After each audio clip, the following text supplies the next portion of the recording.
پاکستان ایسوسی ایشن of quantity surveyors کے قیام کا بنیادی مقصد کوانٹٹی سرویئرز کی تعلیم اور تربیت کا ارادہ قائم کرنا ہے۔ یہ بات صدر نسپاک اظہار اسد اے خان نے رنگووالا کمیونٹی ہال میں PAQS کی افتتاحی تقریب سے خطاب کرتے ہوئے کہی۔ ان کا کہنا تھا کہ کراچی پاکستان ایسوسی ایشن آف کوانٹٹی سرویئرز کا قیام کوانٹٹی سروس کے مسائل اور مشکل کے حل کرنے میں معاون ثابت ہوگا۔ PAQS کے قیام پر سید حسن بنیاد قابل مبارکباد ہیں۔ تقریب میں engineer M Siddiqui, Isa Din university professor SF Rafiqi, advocate supreme court engineer Bilal Khawaja اور انجینئر آفتاب صدیقی اور دیگر نے اپنے خیالات کا اظہار کرتے ہوئے کہا کہ پاکستان ایسوسی ایشن آف کوانٹٹی سرویئرز کا قیام ایک انقلابی قدم ہے جو اس شعبے سے وابستہ افراد کے مسائل حل کرنے میں بنیادی کردار ادا کرے گا۔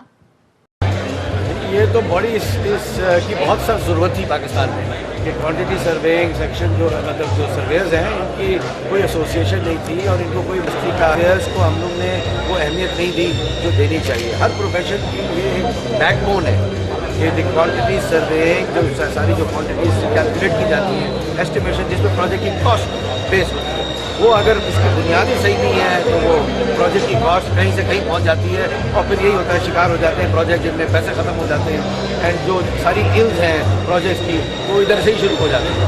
سو this is a very important profession, it needs to be upgraded in Pakistan, اس کو ریکگنائز کرنا چاہیے اور یہ جو ایسوسیشن بنی ہے یہ اس کی پہلی کڑی ہے کہ ان کو ایک آفیشیل ریکگنیشن ملے گا اور ان کو اپنی ایجوکیشن کو بھی صحیح کرنا ہے تاکہ یہ سارے جتنے بھی کوانٹٹی سروس ہیں یہ انجینئرنگ کے مقام پہ آ جائیں۔ سر آپ نے بولا جیسے کہ پاکستان میں جو بڑے بڑے پروجیکٹس بنتے ہیں اس کی جو فیزیبلٹی تیار ہوتی ہے وہ کچھ اور ہوتی ہے، لیکن at the completion of the project the feasibility will be change.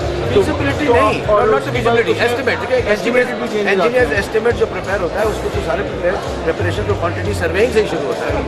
اب وہ ہمیشہ تو نہیں بٹ زیادہ تر یہی ہوتا ہے کہ بڑے انڈر ایسٹیمیشن ہوتی ہے اور کچھ اس میں ہماری بھی غلطی ہوتی ہے کہ کچھ گورنمنٹ یہ بھی نہیں چاہتی کہ پروجیکٹ کی پروجیکٹ کی کاسٹ سامنے بھی آ جائے شروع میں، کیونکہ کچھ PC1 کی ریسٹرکشنز ہوتی ہیں کہ یہ PC1 اس سے زیادہ نہ ہو، یہ اپروول ہے تو پروجیکٹ ایسٹیمیشن بھی کم ہو جاتا ہے۔ بٹ بیسک ہر پروجیکٹ کی success is project estimation. Sir اس ایسوسیشن کو گورنمنٹ سے ریکگنائز کرانے کے لیے آپ کیا کریں گے؟ گورنمنٹ سے ریکگنائز کیا کہ ہم دیکھیں نیسپاک بہت بڑا ادارہ ہے، نیسپاک ہی اگر اس کو ایک امپورٹنس دے گی جو کہ ابھی تک ہی تو صحیح ریئلائزیشن تھی مگر ایک وہ مقام نہیں، بیکاز ان کے پاس ابھی ڈگریز نہیں ہے، they are just diploma courses, تو ان کا اپنا خود جب معیار ایجوکیشن کا بڑھے گا تو یہ ایسوسیشن کا کام یہی ہے کہ یہ یونیورسٹیز میں جائیں، کالجز میں جائیں اور وہاں ایسے کورسز کرائیں جس سے کوانٹٹی سرویئرز جو ہے باقاعدہ ٹرینڈ نکلے۔ ابھی تو خود جس کا شوق ہے وہ اس میں چلا گیا، فارمل ٹریننگ صرف ڈپلوما کورسز کے تھری ہے، شارٹ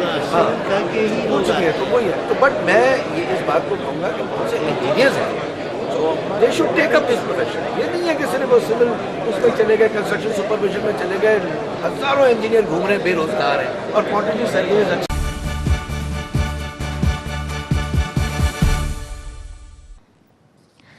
یہ تھی اب تک کی تفصیلات۔ مزید خبروں اور اپڈیٹس کے لیے دیکھتے رہیے star Asia news. Nabila Abbasi اور نیوز ٹیم کو دیجیے اجازت۔ اللہ نگہبان۔